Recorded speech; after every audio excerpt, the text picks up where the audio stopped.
By the time Sarah Bennett realized her husband had changed the seating chart, the orchestra had already begun playing. She stood near the tall windows of the Harbor Crown Hotel in Charleston, South Carolina, watching moonlight tremble across the marina below. Behind her, nearly 100 guests filled the ballroom. Family, employees, business partners, old friends, and several local reporters invited for what Daniel had described as an important charitable announcement. Sarah had wanted dinner at home. Daniel had insisted on a celebration. "You only turn 40 once," he had said. Now Sarah noticed an unfamiliar place card at the table closest to the stage.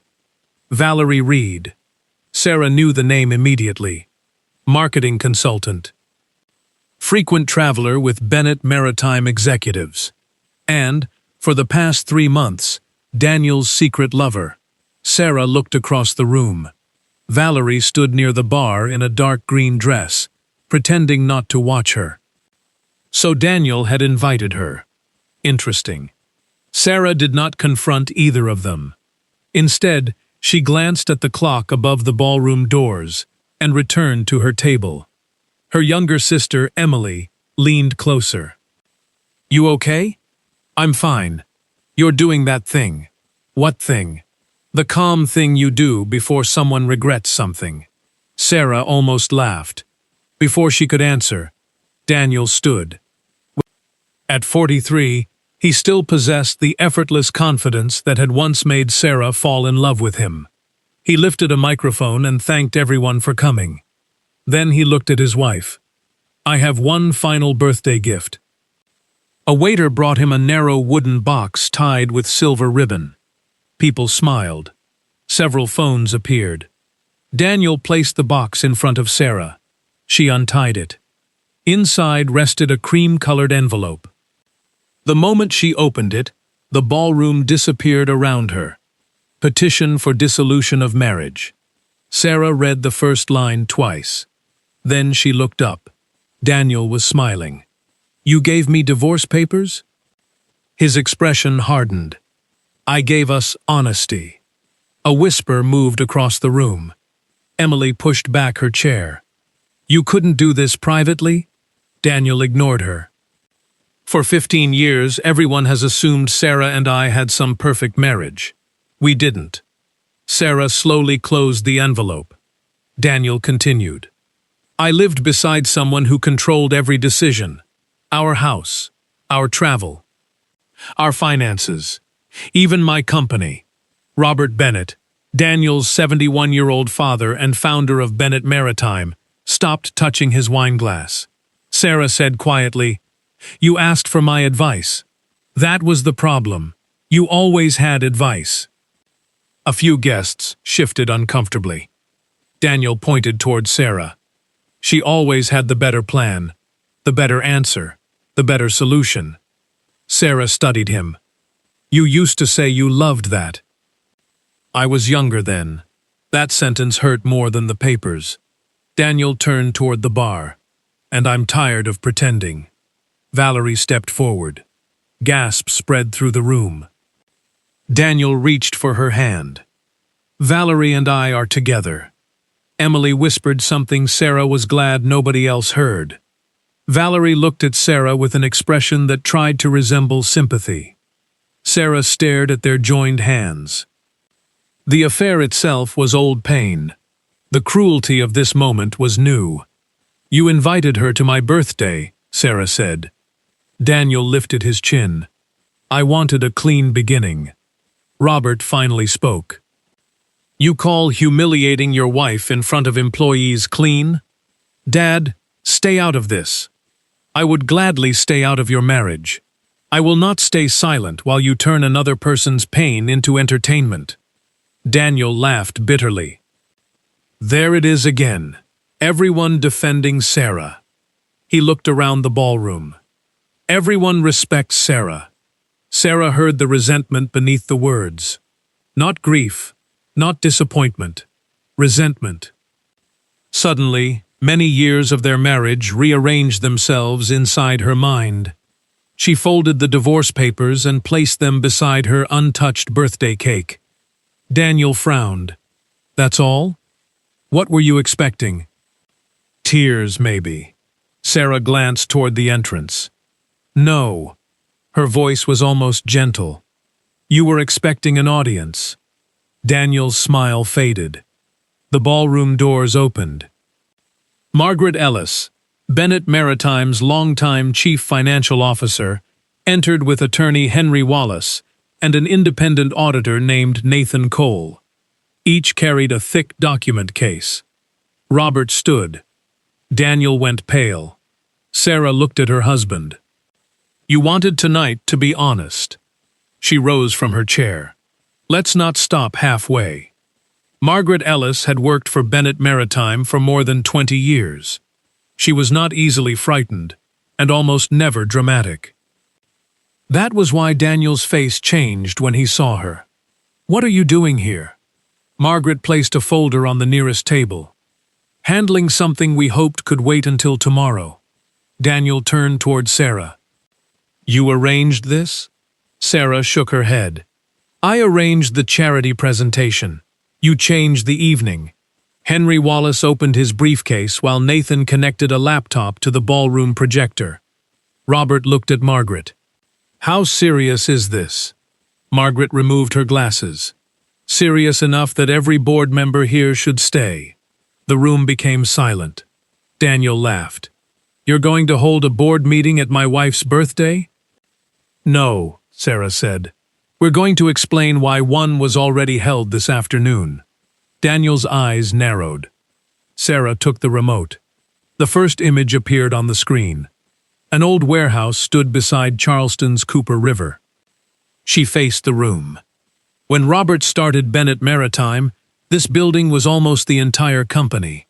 Robert gave a tired smile. One working loading dock on a good week. A few longtime employees chuckled. Another photograph appeared. Modern terminals, trucks, warehouses, a waterfront distribution center. Daniel folded his arms. What does company history have to do with our divorce? More than you realize. Sarah brought up documents from 12 years earlier. At that time, Bennett Maritime was close to collapse. Several major clients failed. Lenders froze credit, and payroll was at risk. Robert lowered his eyes. Everyone who had worked there then remembered. Daniel said, "We recovered." Yes, because I negotiated emergency financing. Sarah turned toward him. You attended those meetings. I led them. No. She changed the slide.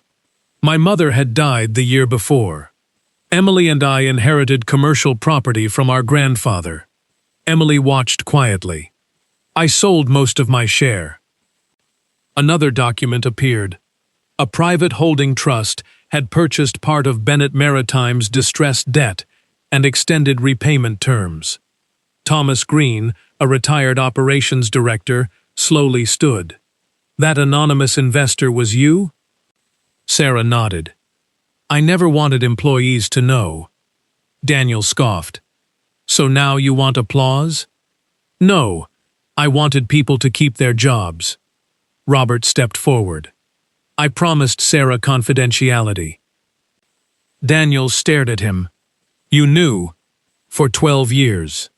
And you let everyone think I saved the company? Robert's expression hardened. I never told people that. You did.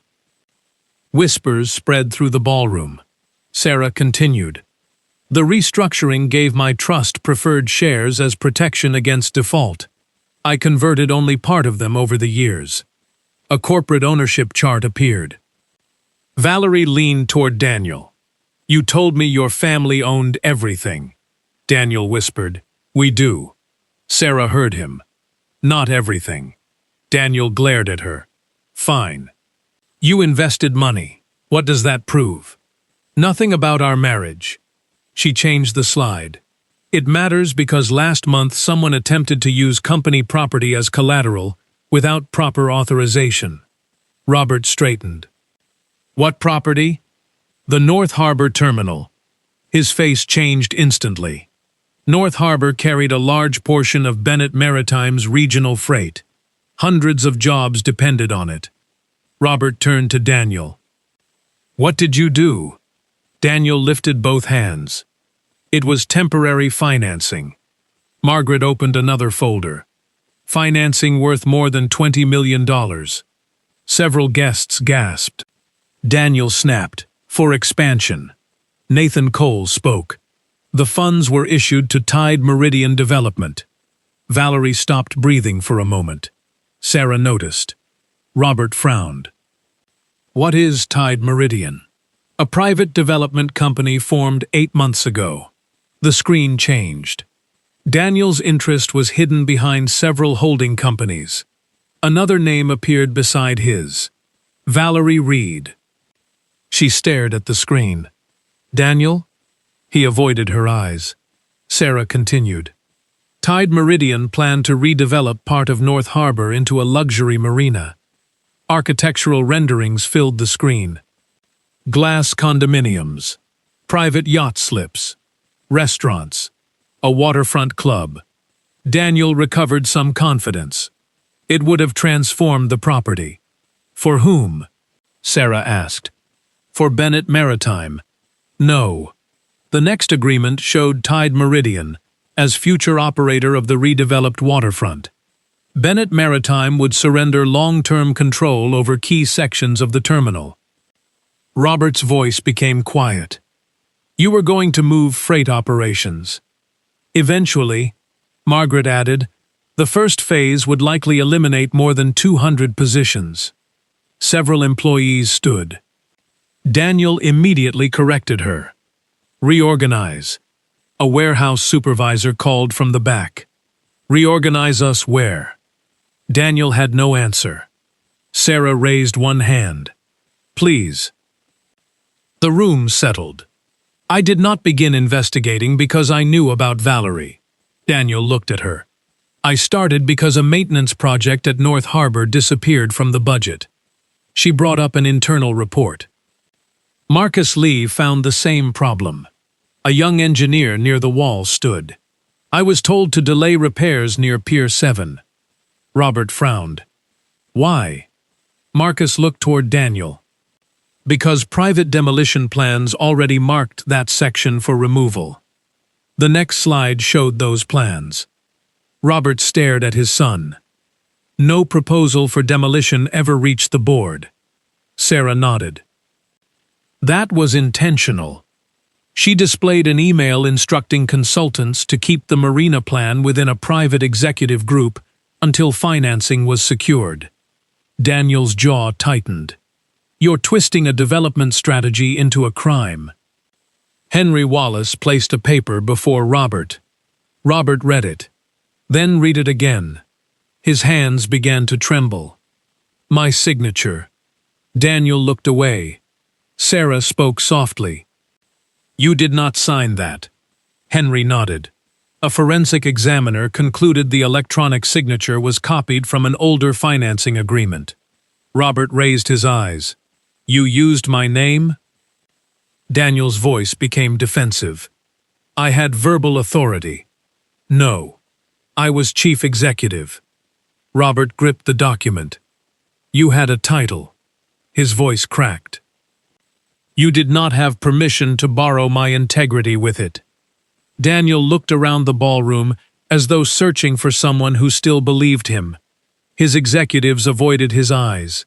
Valerie stepped slightly away. He noticed. "Don't start." She stared at him. "You said Robert approved the marina." "He would have."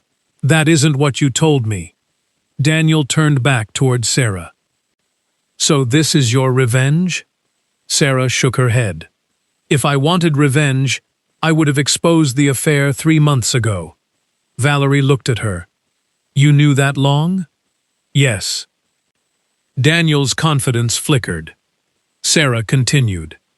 "I hired an independent auditor only after the North Harbor documents appeared." Nathan opened another file. "Our review then uncovered unrelated spending."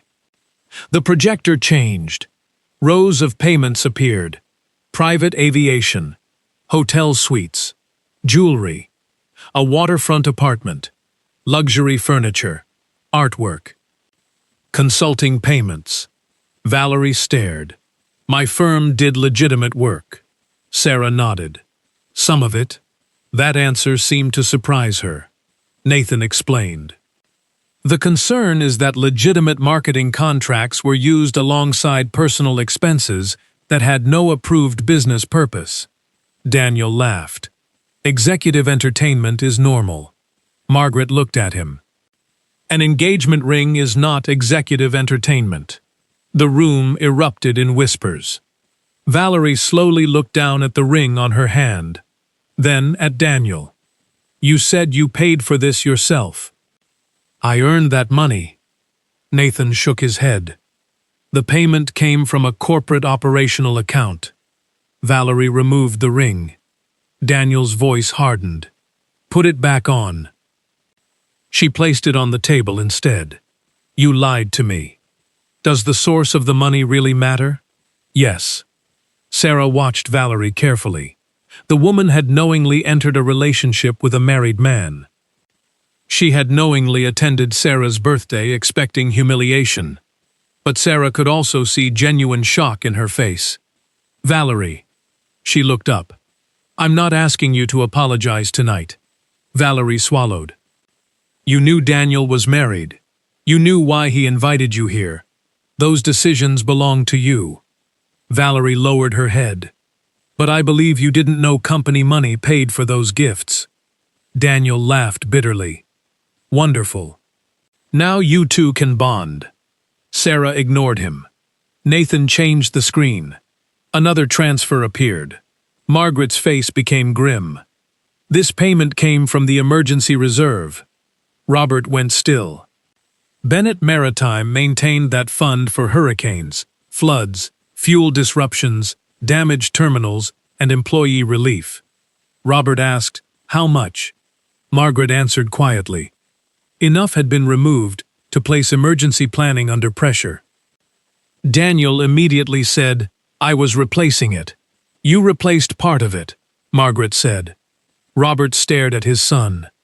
You took storm money for a marina? It was temporary. For people buying yachts? For an opportunity. Robert shook his head. Daniel suddenly slammed his palm against the table. I was tired of asking permission. The room froze. I have spent my entire life being Robert Bennett's son. He pointed at his father. I enter a room and people ask what he thinks. Then he pointed at Sarah. I married her, and suddenly people ask what she thinks. Sarah stared at him. You're angry because people respected me? I'm angry because you made me feel small. I defended you. You corrected me. When you were wrong. That is exactly it. His voice echoed. You always knew the answer. You always fixed everything. Even my own father listened to you more than me. Robert spoke quietly. Because she earned my trust. Daniel looked at him with open resentment. You never believed I could lead. I gave you the company. You gave me a chair and waited for me to become you. Robert shook his head. No, I waited for you to become yourself. Daniel's breathing grew heavy. Sarah finally understood. For years she had assumed his distance came from stress, pressure, or dissatisfaction. But Daniel had experienced support as judgment, because every solution he accepted from another person reminded him that he had needed help. Sarah spoke softly. You were never competing with me. I know. No, Daniel, you don't. She looked at him with sadness. You created a race and punished me for finishing work you abandoned. Daniel opened his mouth but said nothing. Nathan brought up one final set of records. There is another issue. Daniel's expression changed. Sarah had seen anger, embarrassment, panic. This was different. Fear. Robert noticed too. What now? Nathan displayed correspondence with a competing logistics company. The room became still. The messages contained confidential pricing information, expansion schedules, and negotiations related to a future shipping contract. Robert whispered, "Daniel." Daniel stared at the screen. Sarah said nothing. Nathan continued. The records show confidential Bennett maritime information was sent outside the company during negotiations involving Tide Meridian. Robert removed his glasses. Did you sell information to a competitor? It wasn't like that. What was it like? Daniel looked trapped. I needed leverage. For what? To bring investors into the marina. Robert's voice grew sharper. You risked our contracts to fund your private development? Daniel finally exploded. I wanted one thing that was mine. The sentence silenced everyone. Sarah looked at him. There it was. Not money. Not love. Not freedom. He had nearly endangered an entire company because he wanted something that could not be credited to his father or his wife. Robert looked suddenly older. I gave you so much. Daniel whispered, that was the problem. Robert closed his eyes. When he opened them again, the father was still there. But the chairman had returned. Margaret. She stepped forward. Please tell him what the board decided. Margaret distributed sealed packets to the directors seated throughout the ballroom. Daniel watched them. You met without me, Robert answered. This afternoon. You cannot remove a chief executive without notice. Henry Wallace spoke. The bylaws permit emergency action when credible evidence shows material financial risk or unauthorized conduct. Daniel turned to Sarah. You knew I was giving you those papers. I knew you had prepared them. How? For the first time that night, amusement touched Sarah's face. You printed the draft in our home office.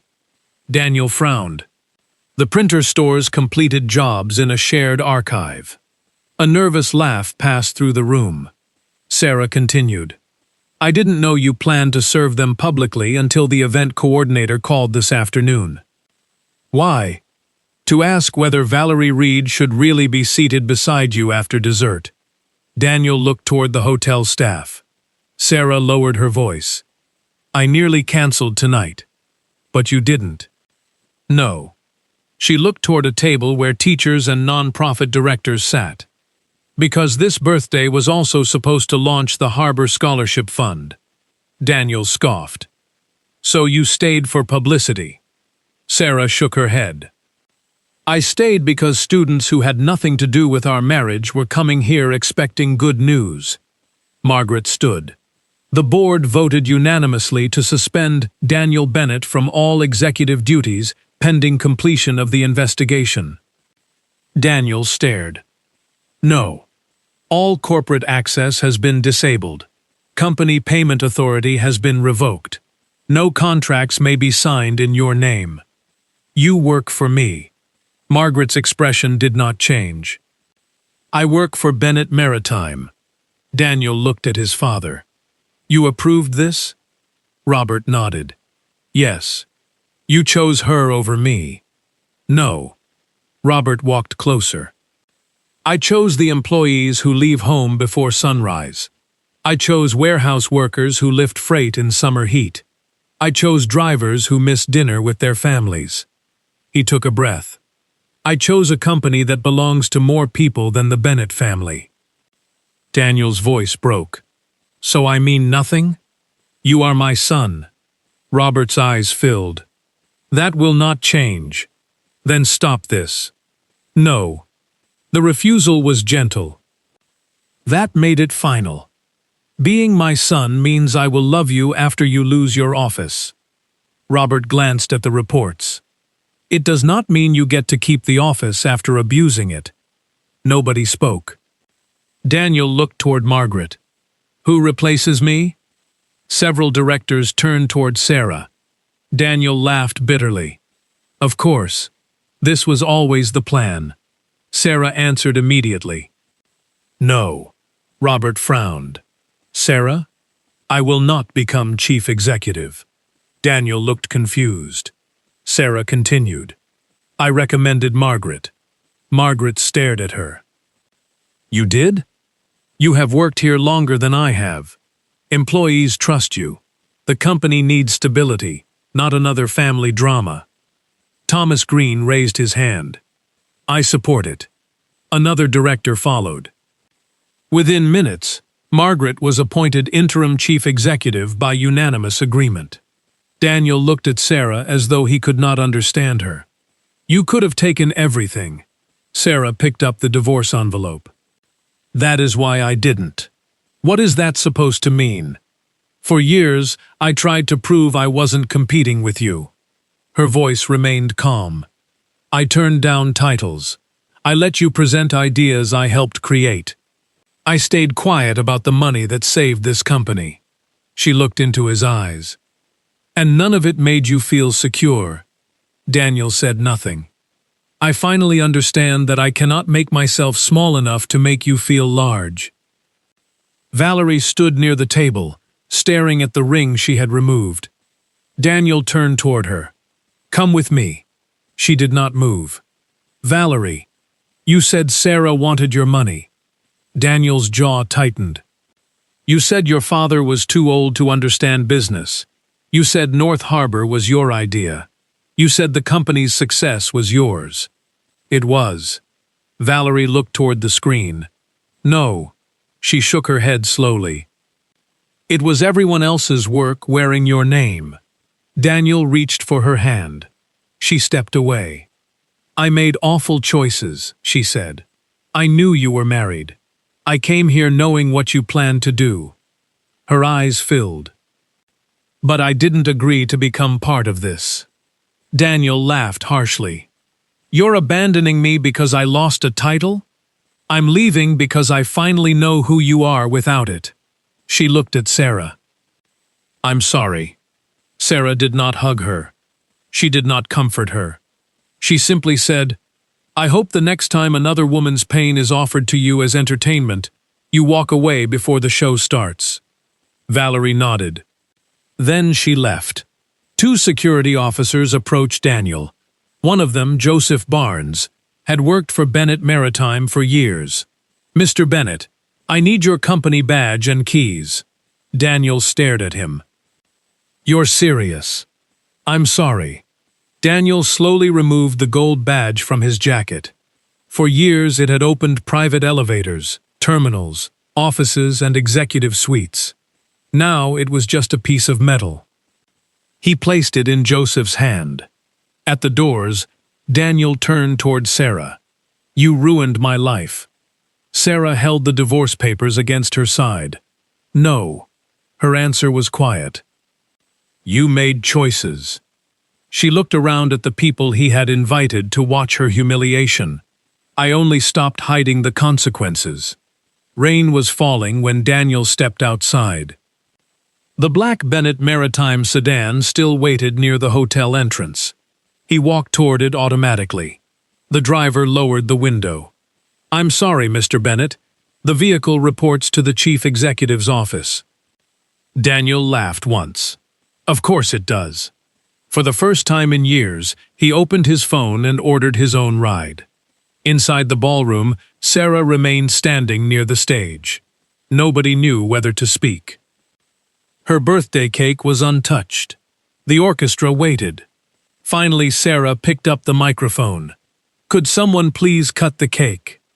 Emily stared at her. Seriously? It's still chocolate. A few people laughed. The tension loosened. Sarah turned toward the nonprofit directors. I also promised you an announcement. Reverend Michael Harris shook his head. Sarah, tonight has been enough. No. She smiled. Tonight has been too much of the wrong thing. She asked Nathan to restore the original presentation. The screen changed. Harbor Scholarship Fund. The program would help children of Bennett Maritime employees attend community college, trade schools, nursing programs, maritime academies, or technical training. Marcus Lee approached after the announcement. My daughter starts college next fall. I remember. He blinked. You remember that? You told me during the safety dinner. Marcus smiled. I didn't think anyone upstairs listened. Some of us do. Across the room, Robert sat alone. Sarah eventually joined him. For a while, they watched employees eat birthday cake. Then Robert said, I failed him. Sarah looked at him. You loved him. I protected him. That is different. I confused the two. Robert rubbed his forehead. When Daniel was a boy, he hated losing. Baseball, chess, anything. I thought competitiveness would make him strong. It made him ambitious. I should have taught him what ambition was for. Sarah remained silent. Robert looked at her. You knew about Valerie for 3 months. Yes.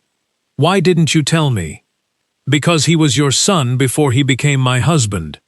Robert gave a tired smile. You were still protecting me. Sarah thought about it. Maybe. Then she shook her head. Or maybe I was postponing pain because I didn't want to deal with it. What will you do about the divorce? Sign it. So soon? The paperwork is new. The decision isn't. Sarah looked toward the harbor. She remembered the night she had confirmed the affair. She had sat in her kitchen until sunrise, remembering 15 years. The tiny apartment where they first lived. Daniel making coffee badly. Road trips. Arguments. The night her mother died and Daniel sat beside her without speaking. People were rarely cruel in every chapter of their lives. That was what made endings painful.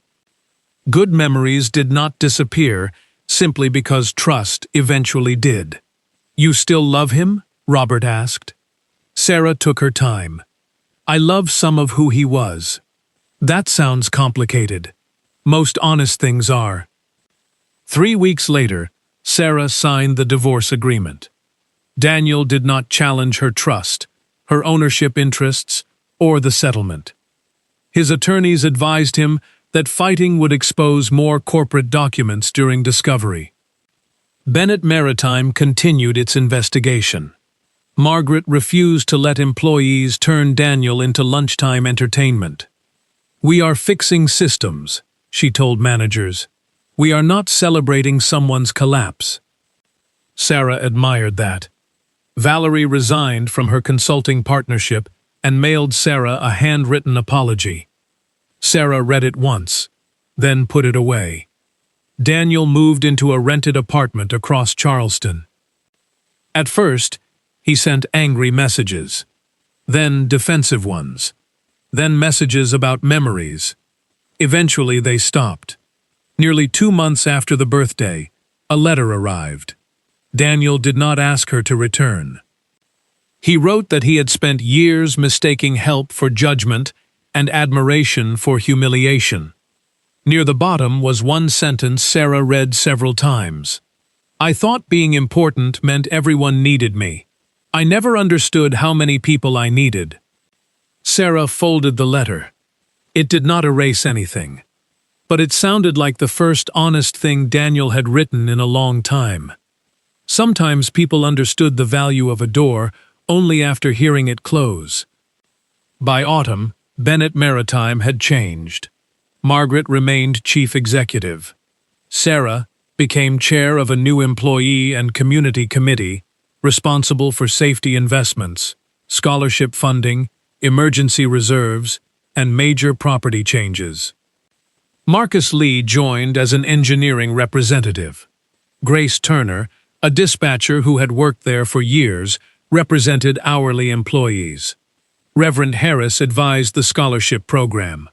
Sarah preferred those meetings to executive sessions. Grace once raised her hand and said, I disagree with you, but I'm sorry. Sarah stopped her. Why are you sorry? Grace hesitated. For disagreeing.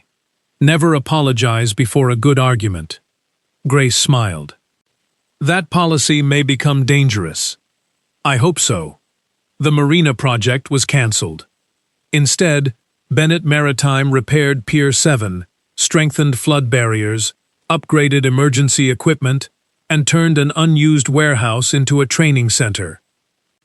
Employees who had once learned about decisions after they were made were invited into planning discussions. Robert retired near the end of the year. He refused a luxury hotel. His farewell dinner was held inside the oldest surviving Bennett Maritime warehouse. Long wooden tables filled the building. Executives sat beside mechanics. Accountants sat beside drivers. Retired employees returned with families. Robert stood beside a faded photograph showing himself as a young man leaning against the company's first truck. "I spent most of my life saying I built Bennett Maritime." He paused. "I was wrong." The room quieted. "I started it." He looked around. "You built it." Applause echoed through the warehouse. Then Robert called Sarah forward. She shook her head. "No." He laughed. "You avoided public credit for 15 years. You can survive 5 minutes." She reluctantly joined him. Robert placed an old brass key in her palm. Sarah inspected it. "What does this open?" "Our first office." "Does that office still exist?" "No." "Then this gift has serious design flaws." Laughter filled the room. Robert smiled. "It is not meant to open a door." His expression softened. "It is meant to remind you that doors disappear. What people build behind them remains." Sarah closed her fingers around the key. Later, after most guests left, she walked alone along North Harbor. Cargo cranes stood against the night sky. Salt mixed with the faint smell of diesel. Emily joined her. "You know people still call your birthday the night you defeated Daniel." Sarah sighed. "I hate that." "Why?" "Because I didn't defeat him." She rested her arms on the railing. A marriage ended. Robert lost trust in his son. Employees discovered their jobs had been placed at risk. Valerie learned she had been lied to. Emily listened. Truth protected people. That doesn't mean the night was a victory. Emily considered that. "You've changed." "I hope so." "Do you regret not taking the chief executive job?" "No. Not even a tiny bit." Sarah smiled. "Maybe years ago I would have." She stared across the dark water. "There was a time I secretly wanted everyone to know what I had done for the company." Emily raised an eyebrow. "You never admitted that." "I thought wanting recognition made generosity less pure." "That's ridiculous." "I know now." Sarah laughed quietly. "For years I told myself credit didn't matter. Then I resented Daniel for taking it." "So you did care." "I cared about being seen." Emily nodded. "That seems normal." "It is." Sarah looked at the key in her hand. She had finally learned something she wished she had understood younger. Strength was not pretending nothing hurt. Generosity was not agreeing to disappear. Love was not carrying every burden so another person never had to become stronger. Marriage did not require one person to bend forever so the other could remain comfortable. And forgiveness did not mean reopening a door that had become unsafe. Sarah had once believed loyalty meant endurance. Now she understood loyalty without boundaries could become permission. That lesson had cost her 15 years to learn. She intended to remember it for the rest of her life. Spring returned to Charleston with warm rain and flowering gardens. Daniel's corporate investigation eventually ended with financial restitution, permanent removal from company governance, and strict repayment agreements. Robert visited him occasionally. Their relationship remained difficult. Sarah never asked what they discussed. Some wounds healed better without an audience. One afternoon, nearly a year after the birthday, Sarah stopped at a small coffee shop near White Point Garden. Daniel was sitting near the window.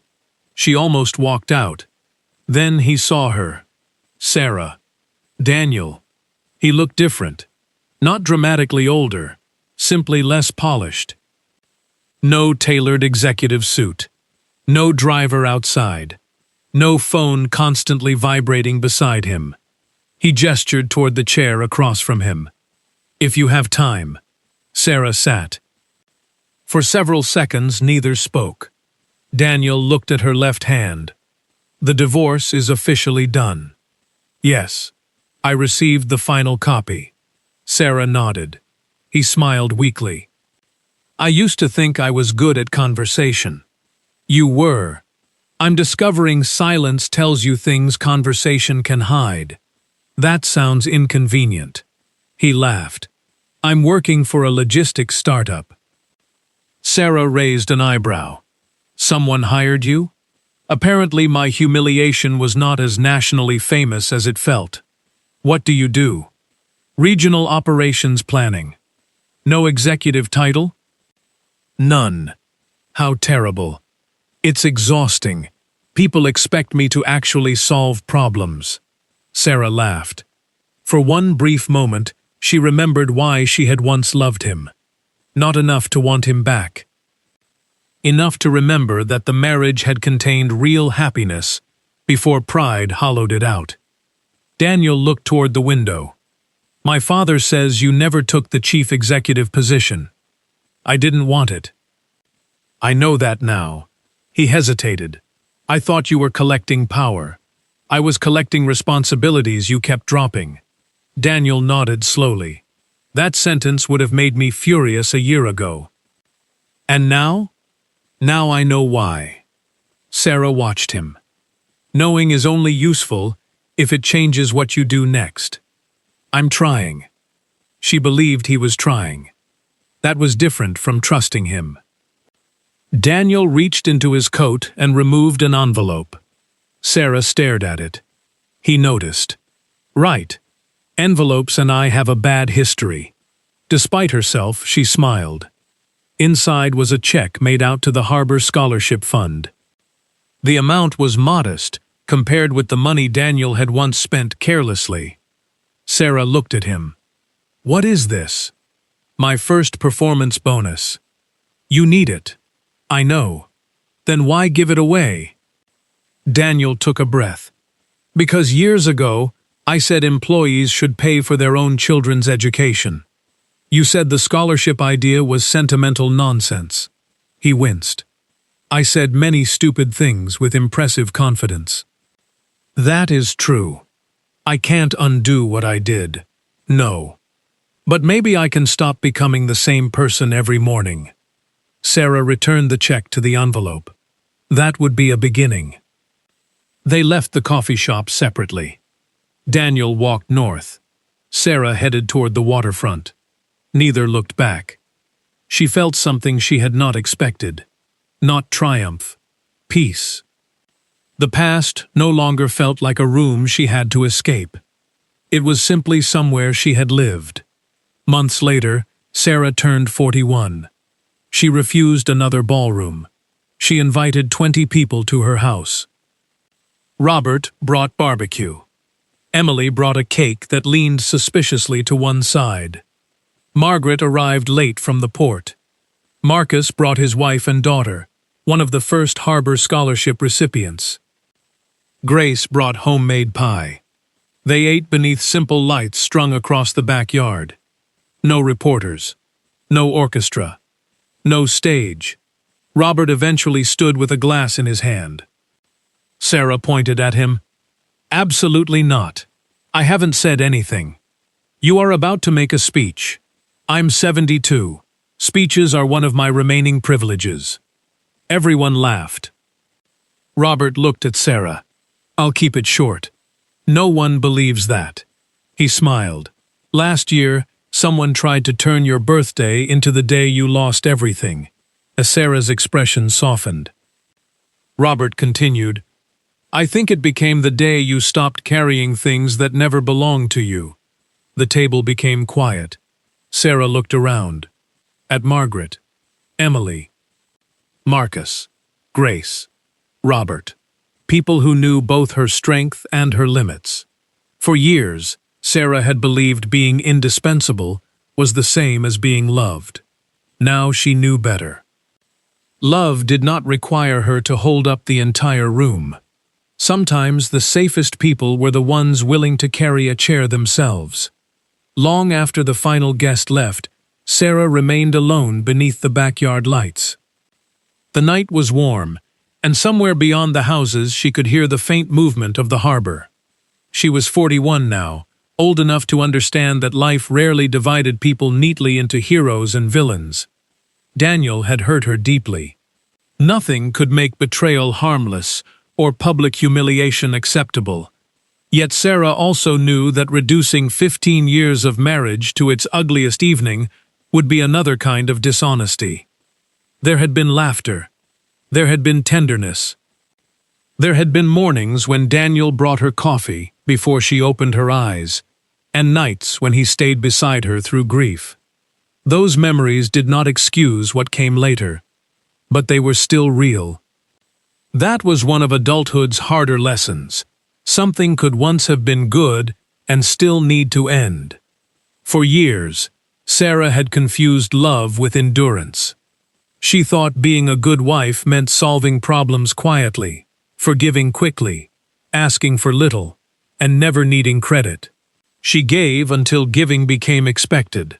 She carried responsibilities until everyone forgot how heavy they were. Then she wondered why she felt invisible. She understood now that strength was not the ability to survive endless disappointment. Sometimes strength was recognizing that survival should not be required inside a relationship meant to feel like home. Generosity needed boundaries. Loyalty needed dignity. Forgiveness needed wisdom.